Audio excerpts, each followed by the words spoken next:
Alright, first YouTube video. I've always wanted to make a YouTube channel. So I'm going to make my first YouTube video, and it's going to be on my iPhone, because I have no other camera. So, these are Dwarf Seahorses. They're in a tall 8-gallon tank. This is actually a glow tank that I got at the store. I just took all the glow stuff out of it and the hang on the back filter. And I used this tank because seahorses really like swimming up and down rather than side to side. So whenever you have a seahorse tank, you always want it to be tall. You want it to be taller than it is long. You don't want it to be like this 20-gallon here. You always want it to be tall. The taller, the better. But for little dwarf seahorses, you don't want to put them in too big of a tank because they're so slow that they will have trouble finding their food if the tank is too big. If the tank is too big, you're gonna have problems. Bottom line. Okay? See him grabbing on there?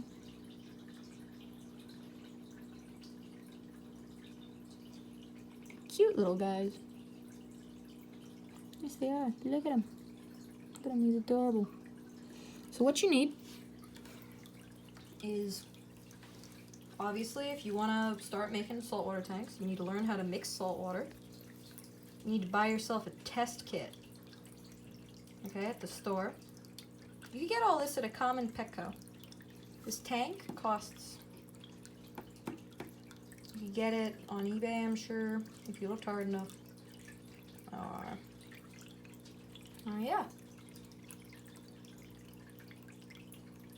Look at them. And they're really cute, these little guys. See, you could see them. They like, you gotta have something for them to cling on to, too. They like clinging to stuff.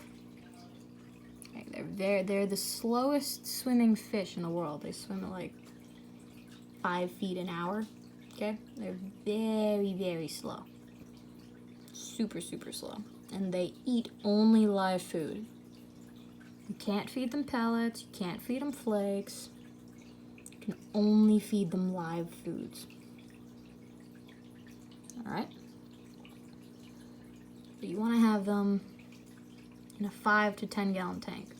Anything bigger than 10 gallons, they're going to start having trouble. Their food is going to be too spread out, and they're going to starve to death. They've got no stomachs, and they're very small, which means they got to be eaten a lot, and you're going to need to hatch out brine shrimp for these guys. Also, because they're such weak swimmers, you can't have a hang on the back filter. So, see this? This is a sponge filter. See how it's got very low flow? You want it to be like that. Okay? You can't have one of these hang on the back filters. If you have that, you see how it's creating all this flow? That's gonna be too much for these little guys. And they're either, you know what's gonna happen? They're either gonna get stuck on that little siphon there, that pump, or they're just gonna get blown away by all this flow, and that's gonna stress them out a lot, and you don't want that. And they're not as delicate as everybody claims they are. Like, so as long as you do everything right, they're not that hard to care for. They're really not. So long as you hatch out brine shrimp for them, you feed them daily, you do regular water changes, they shouldn't be ridiculously hard to care for. Like, you know, you go on the internet, everybody makes it out to be like these guys are the hardest things to care for in the world. They're not. They're really not. They're very easygoing little guys. They're very chill. It's a very relaxed tank, as you can see. Just look at him. Look at her. That's a girl right there. That up there is a male. You can tell because the male has a pouch. If I look at him, let's see if I can get a shot of him from the side. See her? She's got no pouch. There's a baby back there. She's got no pouch. He's got a pouch. See that little part of him that extends right there? That's a pouch. Now the males give birth to their young. It's like one of the few species in the world where the male gives birth. The female, what she'll do, she'll put a bunch of eggs in his pouch, and he'll fertilize them, and then he'll carry them around for like 2 weeks, and then all these little babies will come out. They don't have too many babies. It's like, what? Like, so far I've only seen like 5 to 10 babies come out at once. Like, I know you see online where the bigger seahorses, it's like confetti, where it's like, if you look up seahorse giving birth, it's like, there's a billion of them. It's not like that with these guys. Because they're so small, they don't have too many. But they do reproduce a lot, like I said. He only carries them for like 10 to 14 days, and then he lets them go, they swim. They swim around, and then they'll start making more. So they do reproduce fairly quickly. Here's another one in the back. So you're always going to want to be conscious of how many you have in the tank, because the tank is so small and it can only support so much life. Now, things that are compatible with these guys. Now, not a lot. You can't have anything aggressive, and you don't want anything competing with them for food. So things like clownfish is a no-no, damselfish is a no-no. Anything aggressive is a no-no. You want to have something super relaxed, or something that keeps completely to itself. Like, I've seen people keep seahorses with jawfish. If you look on other YouTubers, like Coral12G, he kept his seahorses with jawfish. You could keep them with little shrimp. Take note that some of the shrimp might eat their babies, though, just because they're so tiny and they're so slow that they could become food for these guys. These guys could become food for anyone. In here, I don't have them with anything except like 2 snails and some amphibians that came off of my live rock. Now, on the live rock, I want to address something. There's this anemone-like thing on my live rock that I need to get rid of, because I always want to be conscious of. You also want to be conscious of the corals you keep with them. You don't want them getting stung by anything. Anemones are a big no-no. You don't want any anemones. Now, the reason I'm making this video is because there's not a lot out there on these guys. If you go online, you'll find like some 10-year-old site. And really, if you've been doing freshwater aquariums and you really want to give salt a try, and you're really good at, waiting for your tank to cycle, and you know how to hatch out brine shrimp, and you've got salt, and you know you've mixed the salt correctly, and you're confident, then I would recommend these guys. Like, this is my first saltwater tank, and it's dwarf, and I chose seahorses. Little dwarf seahorses. They're pretty hardy. I ordered 4. I still have all my original 4, and they had a baby. I've only had 1 baby survive, though. Only had 1 baby survive. That's it. And then over here, I'm still working on these miniature tanks. So we got some Malaysian trumpet snails and some Java fern in this one. This one I'm still setting up. I'm gonna put some sponge filters on it. I'm trying to convert all my tanks to sponge filters, just because it uses less electricity and it's easier. Now, these are my goldfish. These are all my common goldfish. Now, obviously, this is way too many fish for 1 tank. Okay, that's why I've got 2 filters hooked on here. I do water changes on this tank twice a week, and these guys only get fed twice a day, and I measure out how much I feed them so I don't get the water dirty, to keep them clean and healthy. Because with all these fish, you really want to worry about, the ammonia spiking, It's fungus breaking out, parasites. To help keep it away, here, I've got this aquarium salt. And I put the recommended amount in here to help keep away external parasites like worms, ick, velvet. And like I said, you gotta do a lot of water changes. Same with this tank. Now obviously these guys are gonna need bigger tanks. And I'm probably not gonna be able to keep all these common goldfish. So these guys probably gonna have to go in a pond eventually. And that's on the agenda. Make them a pond.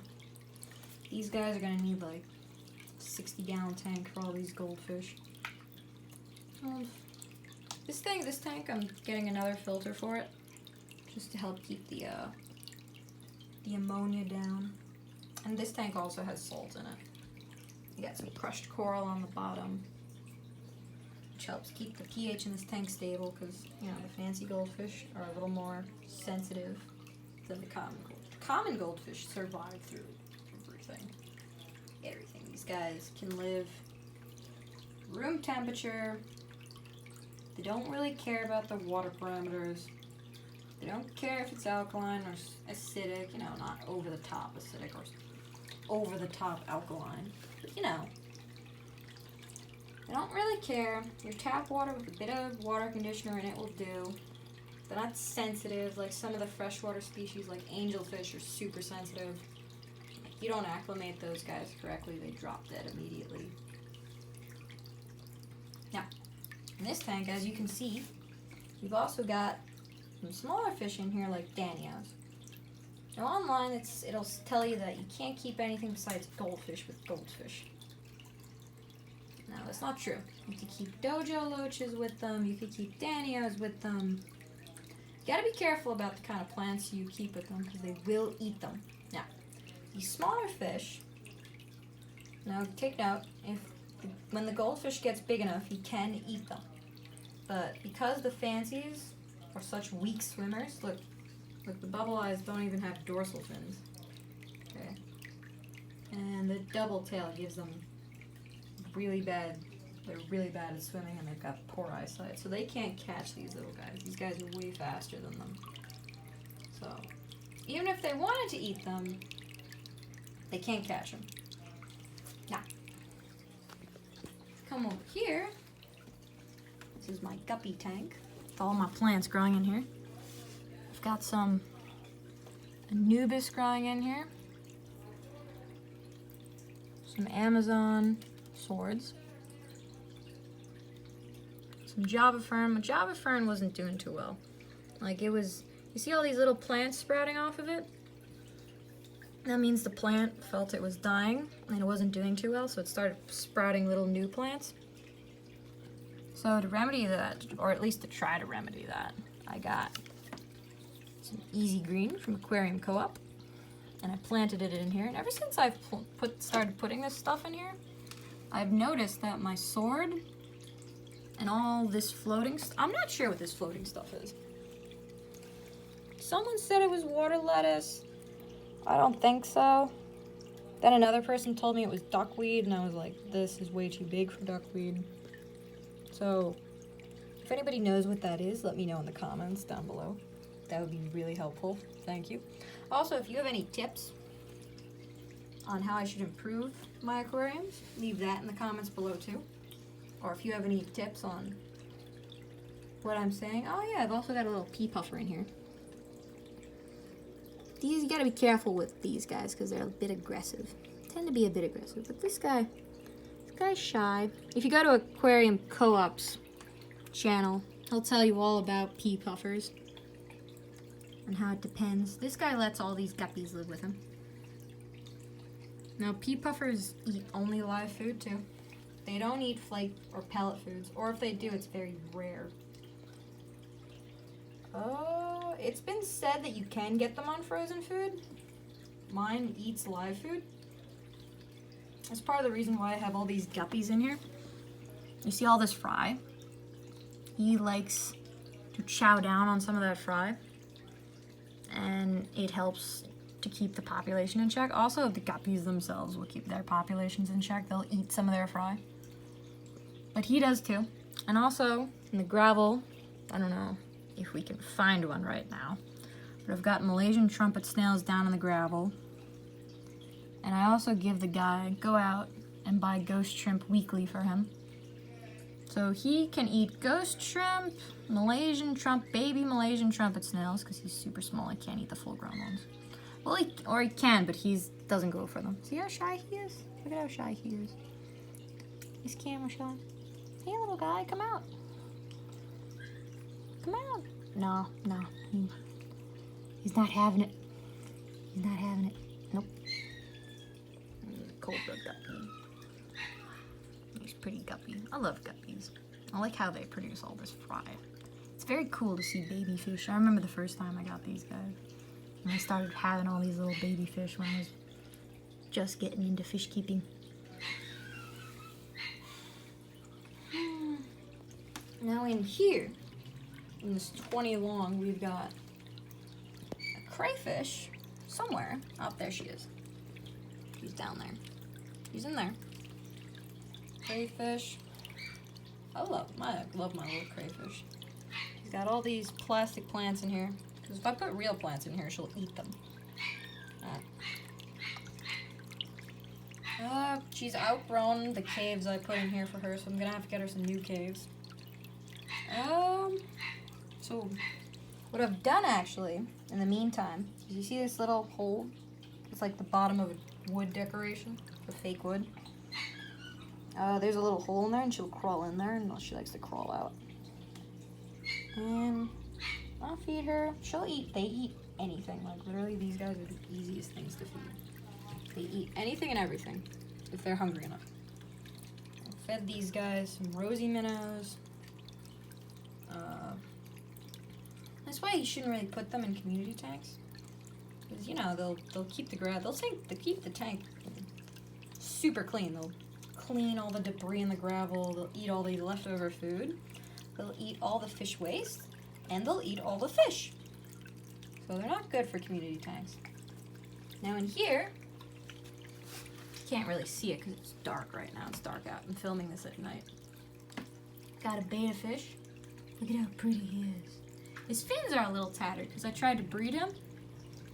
But he just ended up sparring with the female. And they wouldn't breed. He wasn't breeding with her.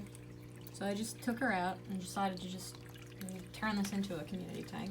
We've got some glass cats in here. We've got a betta, 4 glass cats, and a bristlenose pleco, which is really good at hiding. Super, super good at hiding. Glass cats are kind of cool. They've got this iridescent shine to them in the sunlight. I've got these tanks on top of windows, and everywhere on the internet says, oh, you shouldn't keep them on top of windows, the fish tank. Because, yeah, drafts and stuff. But I've been keeping them like this, and they're just fine. They're fine. They're absolutely fine. If anyone has any tips on how to edit, that would be nice, too. Because, obviously, when I'm recording this is like way too long. Now, over here, I gotta get this girl a bigger tank. This is just a holding tank right now. He's in a little critter keeper for now. She's gonna go into one of these mini tanks that I'm setting up. And there's my little bonsai tree. This is a little female betta that I tried to breed with that other male. She wasn't having it. Her fins got ripped up too, but they've healed. They've healed since then. I feed them a diet. Frozen bloodworms. Frozen bloodworms. Oh, I didn't show you what I fed my goldfish. Feed them these pond sticks. Because they're eventually going to go in a pond, so figured, might as well give them the taste for the pond food. The taste of the pond life. Don't worry, guys. Soon I'll get you out of this cramped little tank. Out into the wild. Well, not into the wild. That's bad. You should never release any aquarium fish into the wild. You should never ever do that. Don't do that. Don't release fish into the wild. It's bad for the environment. And because of that, these guys are an invasive species. Never, ever, ever, ever, ever release your pets into the wild. causes all sorts of mayhem on the ecosystem, and it's not good. It's not good. Not good at all. Look at my little seahorses. My little pony. Alright, that's it for today, guys. Let me know what you thought of the video. Leave some comments or tips if you want to down below. Keep in mind it's my first video, so if you have any tips on editing or how I should present, that would be nice. Alright, well, bye-bye.